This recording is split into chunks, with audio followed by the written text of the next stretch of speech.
আজকের recipe mutton curry বা বাঙালির কাছে কচি পাঁঠার মাংস।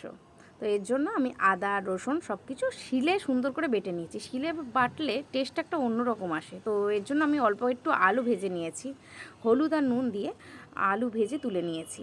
তো তুলে নিয়ে আর এখানে যে মাংসটা সুন্দর করে ভালোভাবে পরিষ্কার করে ধুয়ে নিয়েছি। আর এখানে আদা রসুন পেঁয়াজ টমেটো সব কিছু কুচি কুচি করে তেলের উপরে লঙ্কা পেঁয়াজ দিয়ে একটু রসুন দিয়ে ভালোভাবে কষিয়ে নিয়েছি। তারপরে টমেটো দিয়েছি, টমেটো কুচি দিয়েছি। আবার লঙ্কার গুঁড়ো হলুদ গুঁড়ো দিয়ে যে ধুয়ে রাখা মটনটা ওর মধ্যে দিয়ে দিয়েছি। দিয়ে আর একটু নুন দিয়ে আমি কষতেই থাকছি। এটাও সুন্দর করে কষতে হবে, যত সুন্দর করে কষবেন তত সুন্দর টেস্ট হবে।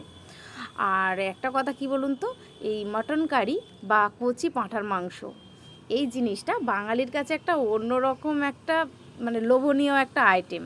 মানে মটন কারি 2 পিস হলেও যেন ঠিক আছে, বা শান্তি, খেয়ে শান্তি। তো আমারও বেশ ভালো লাগে যে চিকেন যাই খাই না কেন মটন 2 পিস হলে বেশ ভালো লাগে। আর আমি এটা ভালোভাবে কষছি, সুন্দর করে কষছি যতক্ষণ না তেল ছাড়ছে।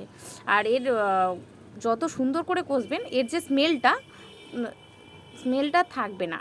আর তারপর আমি কষতে কষতে যখন দেখলাম তেলটা বেরিয়ে গেছে, একটু জল দিয়ে দিয়েছি। আর দেখলাম যে মাটনটা সিদ্ধ হয়েছে কিনা, দেখলাম যে সিদ্ধ অনেকটাই বাকি আছে। তো ওর জন্য আমি প্রেশার কুকারে দিয়ে দিলাম।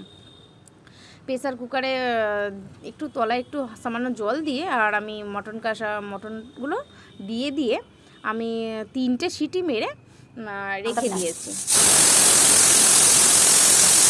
3টে সিটি দিলাম, দেওয়ার পরে ওটা তৈরি হয়ে গেছে। আর এদিকে ভাত আর স্যালাড সব কিছু রেডি করে দেখুন কালারটা কি দারুণ আছে, যা দারুণ টেস্ট হয়েছে। Thank you for watching my video mutton curry.